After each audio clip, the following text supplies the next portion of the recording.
Bonjour à tous, bienvenue au module 2 de la série de formation en 4 parties sur le soutien aux familles ethnoculturelles et multiculturelles. Cette formation est conçue par un organisme communautaire d'Edmonton qui s'appelle Multicultural Health Brokers et le Labo des familles multilingues à l'Université d'Alberta. Ce développement a été fait aussi en partenariat avec PolicyWise. Je m'appelle Andrea McLeod et avec ma collègue Nahid Mookie, qui est une consultante en développement de la petite enfance à Multicultural Health Brokers et une étudiante au doctorat à l'Université de Toronto, nous serons vos animateurs pour cette série. Nous allons partager certaines de nos expériences vécues et des stratégies prometteuses sur la promotion du multilinguisme et des pratiques interculturelles dans les environnements d'apprentissage et de garde des jeunes enfants. Sur la base de nos propres recherches, mais aussi informés par notre travail communautaire, nous allons partager des connaissances qui ont été apprises et acquises auprès des partenaires et qui servent les familles ethnoculturelles et multilingues. Comme mentionné dans le module 1, ces modules s'adressent aux éducateurs et aux responsables de programmes qui désirent améliorer leur compréhension des pratiques interculturelles et de mieux soutenir les enfants et les familles multiculturelles dont ils s'occupent. Les 3 premières sessions sont entièrement autodirigées et ne durent que 30 minutes. Cela devrait vous permettre de les intégrer dans votre emploi du temps quotidien et d'apprendre à votre propre rythme. Les concepts que vous allez apprendre, on espère, vont être directement liés aux compétences nécessaires pour améliorer vos pratiques interculturelles. Et on désire que vous allez pouvoir intégrer ces concepts, ces idées, ces pratiques dans votre boîte à outils. Enfin, nous organisons un 4e module qui sera en direct en février ou mars 2025. Ce module sera accessible à toute personne ayant suivi les 3 premiers modules et qui souhaite collaborer avec d'autres éducateurs pour élaborer une stratégie permettant d'intégrer ces apprentissages à leur programme. Dans le module numéro 2, celui qu'on va discuter aujourd'hui, les éducateurs, les responsables de programme appuieront sur ce qu'ils ont appris dans le premier module et ils développeront aussi leurs compétences pour mieux soutenir les diverses familles de votre programme. Dans ce module, nous expliquerons les pratiques multilingues et interculturelles qui contribuent à une prise en charge des enfants adaptée à leur culture et au rôle vital qu'elles jouent dans le développement global de l'enfant. Nous aborderons des concepts de multilinguisme, plurilinguisme et pour découvrir l'importance de reconnaître et d'encourager les langues parlées à la maison par les enfants. Les pratiques multilingues contribuent à une prise en charge adaptée à la culture. Depuis, nous discuterons des moyens pour promouvoir les cultures familiales des enfants et de célébrer les forces qu'elles apportent pour enrichir l'apprentissage et l'accueil des jeunes enfants.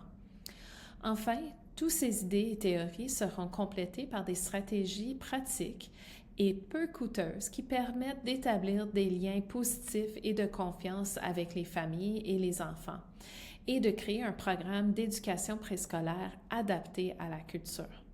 Nous espérons que ce 2e module améliorera votre compétence ou vos compétences et aura un impact significatif sur votre programme.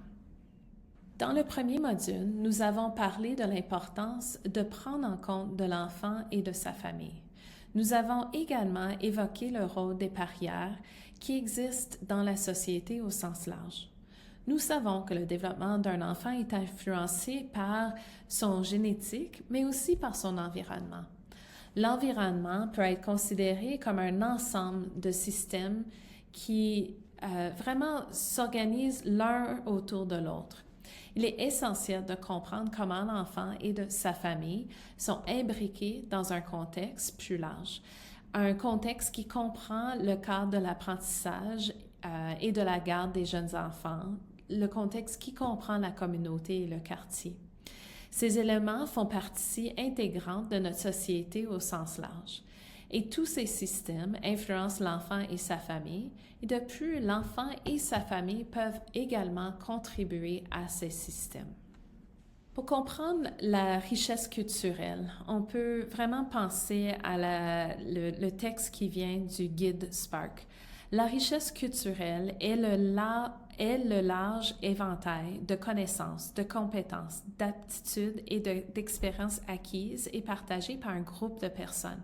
Il s'agit de caractéristiques uniques de la culture qui méritent d'être célébrées, notamment les traditions, l'art, la langue, la musique et les histoires.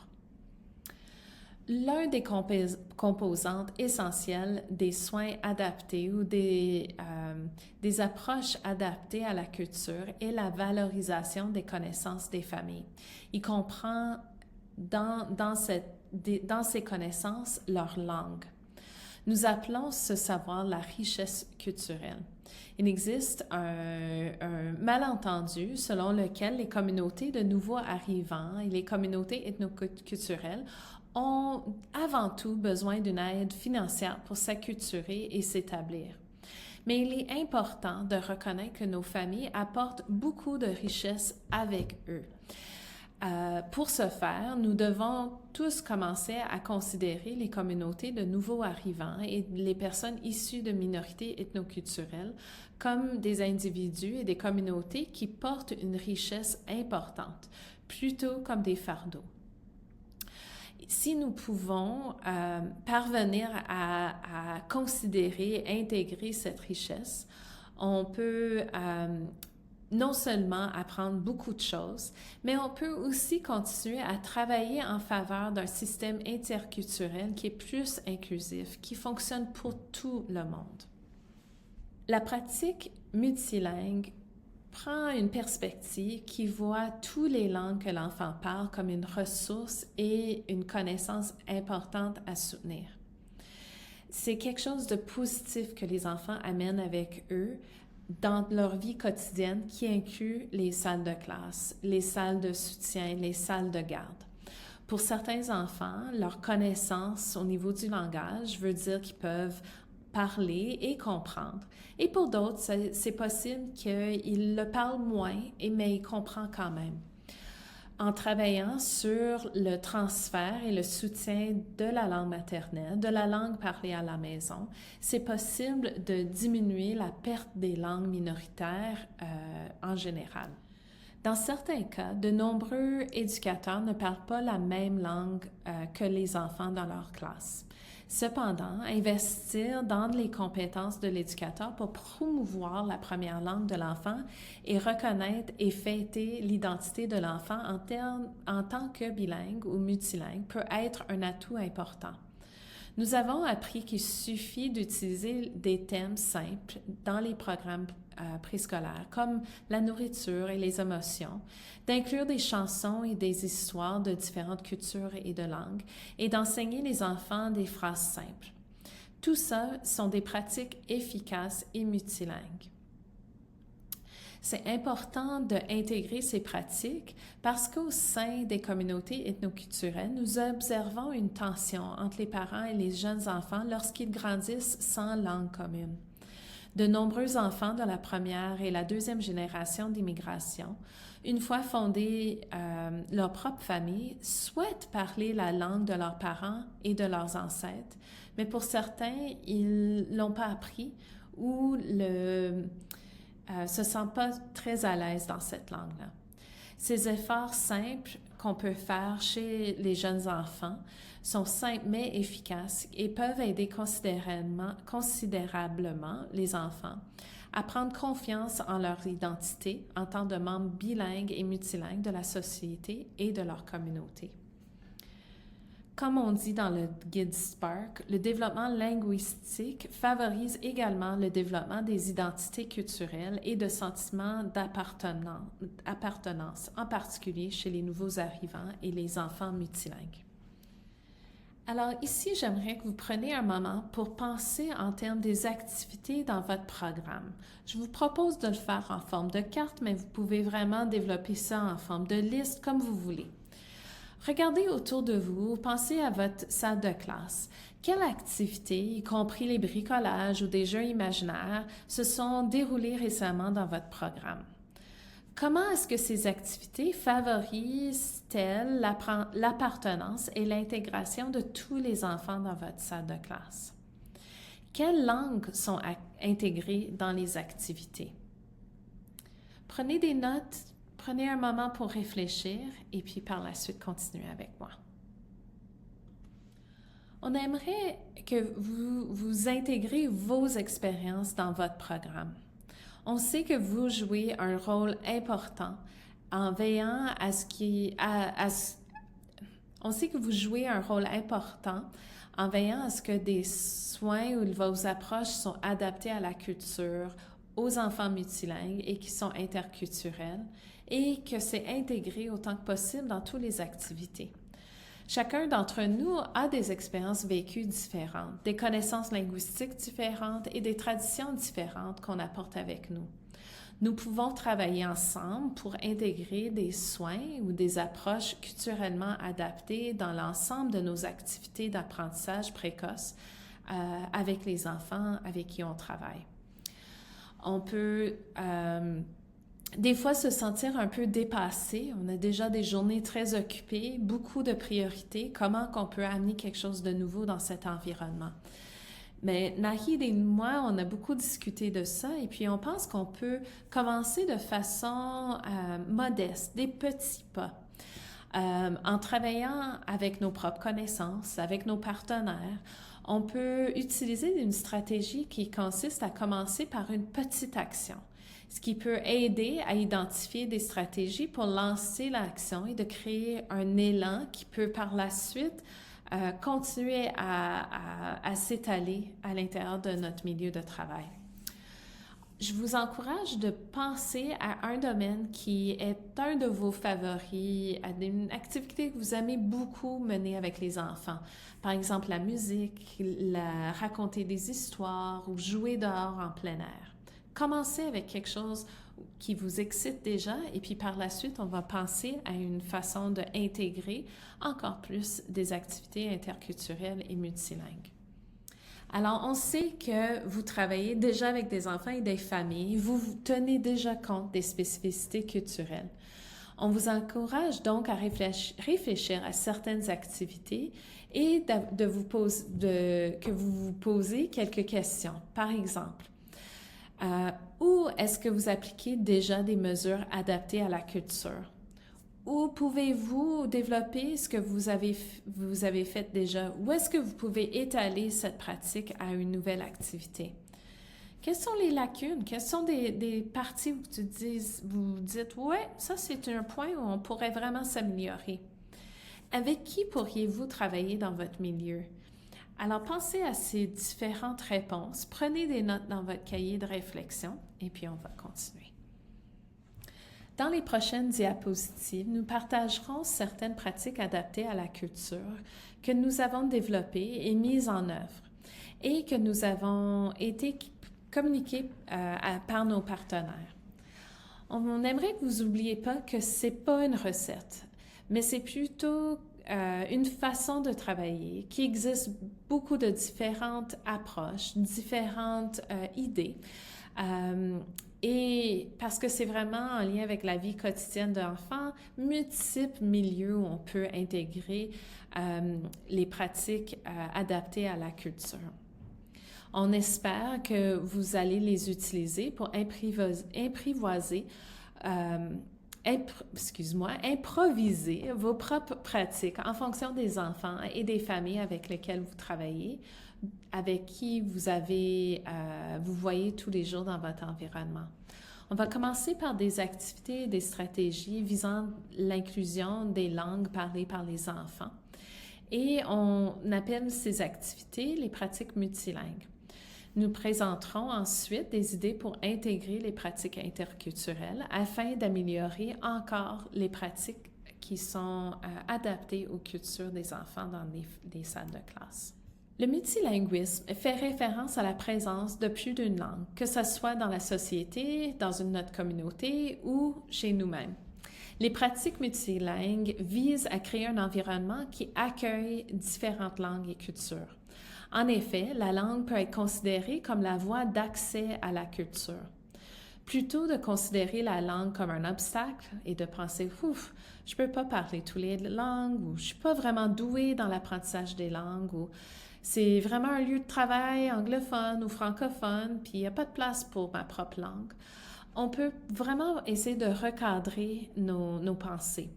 Nous pouvons considérer nos langues comme une force. Nous pouvons considérer les langues comme un moyen pour vraiment nouer, pour renforcer les relations qu'on a avec les enfants et leurs familles. Nous n'avons pas besoin de parler couramment toutes les langues, mais on peut apprendre à dire quelques mots comme bonjour dans les langues utilisées par les enfants et les familles que nous servons. En incluant nos langues et en exprimant notre curiosité pour celles des autres, nous créons des espaces accueillants où les enfants peuvent développer un fort sentiment d'appartenance. Les pratiques suivantes ne visent pas à enseigner d'autres langues, mais plutôt à créer un espace qui accueille toutes les langues.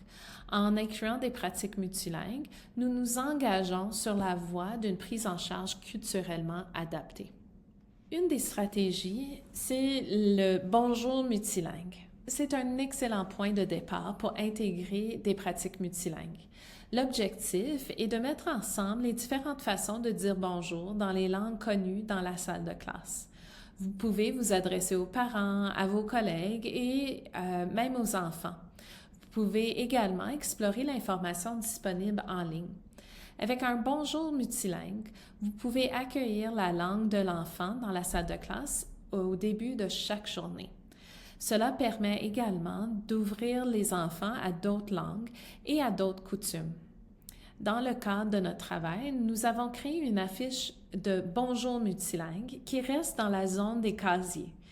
Et cette affiche sert comme rappel visuel pour les enfants, mais aussi pour nous-mêmes. On a également intégré des bonjours multilingues dans notre routine de cercle ou d'accueil en début de journée, en invitant les enfants à dire bonjour dans leur langue ou même à explorer un bonjour dans la langue d'un ami. De nombreuses classes intègrent des supports visuels pour communiquer des mots-clés aux enfants. On sait qu'avoir des indices multimodales, ça veut dire qu'on a des indices à la fois auditifs et visuels, peuvent aider à tous les enfants à trouver leur chemin dans la classe. Nous pouvons aider les enfants multilingues en incorporant des mots-clés de leur langue maternelle. Ces mots peuvent être ajoutés à des supports visuels qui existent déjà dans la salle de classe ou ils peuvent être adaptés pour que ce soit un tableau de communication qui est spécifique à un enfant. Le fait de demander aux parents pour certains mots qu'ils utilisent couramment à la maison permet de montrer un intérêt et un soutien pour la langue parlée à la maison, qu'on va vraiment amener cette langue dans notre salle de classe de façon concrète. C'est certain qu'on ne peut pas parler toutes les langues que les enfants parlent dans nos salles de classe, mais on peut apprendre quelques mots comme « eau » ou des mots pour la nourriture, le sommeil, le froid ou le chaud pour soutenir les enfants et créer un espace accueillant. L'heure du conte et raconter des histoires sont des activités courantes dans nos établissements. Ce sont des moments où les enfants écoutent et apprennent à connaître le monde qui les entoure et aussi à explorer des espaces ou des idées imaginaires. Raconter des histoires et lire des livres sont également des moyens formidables pour apprendre des nouveaux mots, des nouveaux concepts et découvrir le fonctionnement des livres. L'intégration des livres et des histoires multilingues dans la salle de classe contribue à renforcer des pratiques multilingues. Nous pouvons intégrer des histoires en accueillant les parents bénévoles. Nous pouvons également utiliser des ressources à notre disposition. Par exemple, il existe la ressource de Storybooks Canada. En entendant des histoires dans différentes langues, tous les enfants ont la possibilité d'élargir leurs connaissances. En entendant des histoires dans leur langue, les enfants multilingues ont la possibilité de voir leur langue et leur culture représentées et célébrées dans la salle de classe. La ressource de Storybooks Canada est très intéressante à découvrir. On vous encourage de prendre un moment pour l'explorer, choisir une histoire. Vous pouvez utiliser par exemple l'histoire des sentiments, la lire dans votre langue, l'écouter dans une langue que vous ne connaissez pas. De penser aussi à comment vous pourriez utiliser cette ressource dans votre programme. On va vous encourager de prendre un moment maintenant de pause et de réflexion. Réfléchissez aux langues parlées dans votre salle de classe par le personnel, les familles et les enfants. Faites une liste. Comment encouragez-vous actuellement les pratiques multilingues dans votre classe? Quelles sont des nouvelles pratiques que vous pourriez faire ou comment est-ce que vous pouvez construire sur les bases fortes que vous avez déjà? Dans cette partie, on va parler de l'interculturalisme. L'interculturalisme, c'est nos structures sociales, nos interactions quotidiennes qui sont définies par la justice, la mutualité, le respect, l'égalité, la compréhension et la célébration. Cela signifie également qu'il existe des relations mutuellement réciproques entre les cultures et les personnes issues de groupes culturels différents qui interagissent les uns avec les autres, qui apprennent à grandir ensemble, qui se tiennent ensemble en relation et se transforment, se façonnent et se modèlent à partir de leurs expériences respectives. L'emphase est mise sur l'établissement de relations et non sur la survie, sur l'approfondissement des liens, sur le respect et de l'apprentissage mutuel. Voici un exemple. 2 personnes voyagent ensemble dans un bus. L'une d'elles grignote un sandwich qui sent la ciboulette, les herbes et de l'ail. L'autre personne, assise à côté d'elle, sent le sandwich et l'apprécie. À un moment donné, l'autre personne demande « Ah, quel genre de sandwich est-ce que vous mangez? Il sent vraiment bon. » L'interculturalisme, c'est lorsque les 2 personnes commencent à parler, se rendent compte qu'elles ont beaucoup en commun et échangent une recette de leur plat préféré. À un moment donné, la personne qui était curieuse du sandwich le récrée chez elle et le partage avec sa propre famille et raconte comment elle a rencontré quelqu'un dans l'autobus qui lui a donné la recette et a expliqué comment elle l'a fait. Ainsi, on voit que on crée une riche histoire personnelle et on est capable de partager ces liens interculturels qu'on a développés.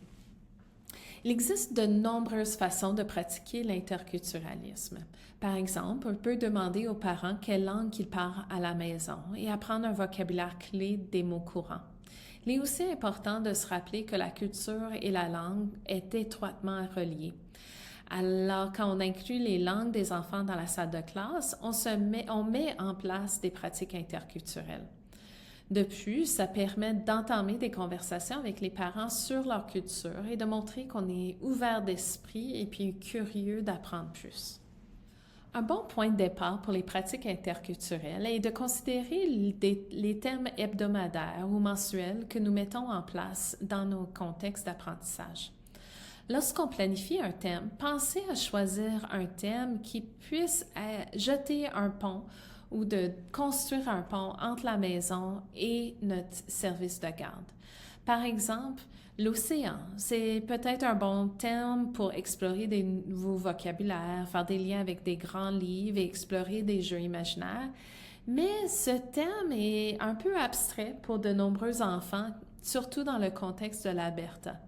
Les enfants peuvent avoir peu d'expérience avec l'idée de l'océan et le langage associé avec les mots de l'océan est rarement, dans beaucoup de cas, utilisé à la maison. Alors, l'enfant peut trouver des difficultés à partager ce qu'il a appris à l'école avec ses parents, avec les membres de sa famille. En comparaison, des thèmes comme les aliments, les saisons, les célébrations et les sports peuvent permettre de passer les connaissances de la maison à la salle de classe et vice-versa.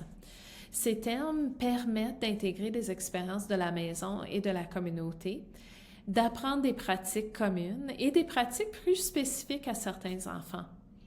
Nos partenaires au Intercultural Family Center ont fait une suggestion importante. Ne pas se contenter d'intégrer des pratiques interculturelles dans l'environnement accroché au mur, mais faire en sorte que les enfants interagissent avec les différences, qu'ils célèbrent et qu'ils apprennent les uns des autres. De la même manière, pour ces termes, il convient d'examiner les jouets imaginaires qui sont présentés autour de la salle de classe. C'est important de réfléchir à la manière que le jeu peut être adapté pour refléter les intérêts et les expériences des enfants de la classe. Cette considération est importante pour aider les enfants à voir leur culture familiale reflétée dans l'environnement de la classe. Ils peuvent être les experts, guider le jeu, expliquer par exemple comment qu'on met une sari, comment qu'on se tresse les cheveux, comment qu'on prépare une nourriture qui vient de leur famille. Une autre façon d'explorer la culture, c'est l'explorer à travers la musique et de la danse. La musique et la danse sont des moyens d'élargir et d'inclure des pratiques interculturelles. Vous trouverez peut-être des parents volontaires qui seront heureux de partager une chanson ou une danse préférée de leur culture. Ils peuvent le faire en venant en classe ou en le partager par vidéo. Le bricolage peut aussi être un moyen de découvrir et de partager des pratiques interculturelles. Nous pouvons explorer des bricolages partagés et parler de leur rôle et leur importance pour notre culture, pour notre famille. Vous pouvez réfléchir à des manières d'établir un lien avec la culture des enfants par le biais de différentes activités artisanales dans la salle de classe. Notre artisanat est influencé par notre culture. Comment et pourquoi nous brodons, tissons, créons des mosaïques. Ils peuvent également être inspirés par un événement ou une célébration culturelle. Il s'agit là un des domaines dans lequel vous pouvez entrer en contact avec les parents et leur demander s'ils ont des pratiques à partager. Une autre pratique interculturelle importante, c'est la nourriture. On peut l'utiliser pour s'alimenter, mais aussi pour explorer nos cultures. Il est important de penser à comment on peut intégrer des enfants qui peut-être se sentent timides ou qui ont honte de manger des aliments différents à cause des réactions de leurs camarades en classe. En accueillant la nourriture et en parlant, nous pouvons favoriser un environnement ouvert et curieux. On peut inclure une variété d'aliments qui reflètent des différentes cultures dans le repas et des événements de la salle de classe. On peut explorer les éléments que les enfants et les éducateurs apportent avec un esprit ouvert et curieux. On peut aussi demander aux parents pour des suggestions de repas ou de collation. Quand on utilise la nourriture pour explorer la culture, on peut parler des similarités et les différences des nourritures à travers des cultures. Alors, par exemple, beaucoup de cultures mangent du pain. Le pain vient en différentes formes, porte différents mots, porte différents noms, mais tout ça, c'est très intéressant à découvrir, à partager. Alors, on peut aussi voir qu'il y a différents types de raviolis qu'on partage d'une culture à l'autre, différents types de plats de riz. Alors, pensez à partager des images, de préparer de la nourriture avec la pâte à modeler, encourager les enfants à faire et montrer et raconter ce qu'ils mangent. On veut aussi vous encourager à profiter de la richesse culturelle qui vous entoure. Les parents et les familles de communautés ethnoculturelles sont d'excellentes ressources qui peuvent nous aider à identifier et proposer des idées qui visent à promouvoir les pratiques multilingues et interculturelles dans nos salles de classe. Dans notre projet de manifesto pour les parents, on a discuté en détail de ces conversations et on va en parler un peu plus dans le prochain module. Dans ce travail, on a demandé aux parents de nous partager certaines façons de s'engager, de s'impliquer dans l'apprentissage du développement de leurs enfants. Les parents et les familles de communautés ethnoculturelles sont d'excellentes ressources à explorer pour identifier, pour proposer et pour nous amener des idées qui visent de soutenir les pratiques multilingues et interculturelles. Dans notre projet, qu'on va discuter un peu plus dans le prochain module, nous avons demandé aux familles de nous partager les façons de s'engager, de s'impliquer dans l'apprentissage et le développement de leurs enfants. Ils étaient heureux de le faire et ont vraiment accueilli avec ouverture la possibilité d'amener leurs idées vers la salle de classe. On peut aussi interagir et parler avec les dirigeants communautaires, des personnes qui sont des intermédiaires de confiance, tels que les cultural brokers, qui partagent la langue ou la culture des communautés qui servent et qui travaillent en tant d'agents de liaison et de connexion entre le système social et les communautés. Il y a aussi des éducateurs qui partagent les compétences culturelles et linguistiques avec de nombreuses familles dans votre quotidien. Enfin, votre propre expérience vécue est un excellent moyen de tirer parti de la richesse culturelle. On va vous rappeler qu'il ne faut pas tomber dans les stéréotypes. Comme on l'a vu dans le module 1, la culture se manifeste de manière visible et invisible. Et il ne faut pas oublier que même si une personne partage une culture similaire à la vôtre, ça se peut qu'ils le vivent de façon très différente en fonction de leur vécu et de leur vie quotidienne actuelle. Félicitations, vous avez complété le module 2. Vous avez appris à propos des approches adaptées à la culture. On a mis l'accent sur les langues parlées à la maison. On a exploré des éléments de la culture et développé des compétences pratiques. Nous vous remercions de vous être joints à nous. Nous espérons que vous complétez le module 3 et si vous pouvez nous joindre en direct pour le 4e module. On espère que vous avez beaucoup appris et puis on a bien hâte d'apprendre de vous ce que vous avez exploré, tenté et des pratiques préférées que vous avez déjà sous la main. Comme toujours, merci beaucoup. N'hésitez pas à nous rejoindre. Au plaisir.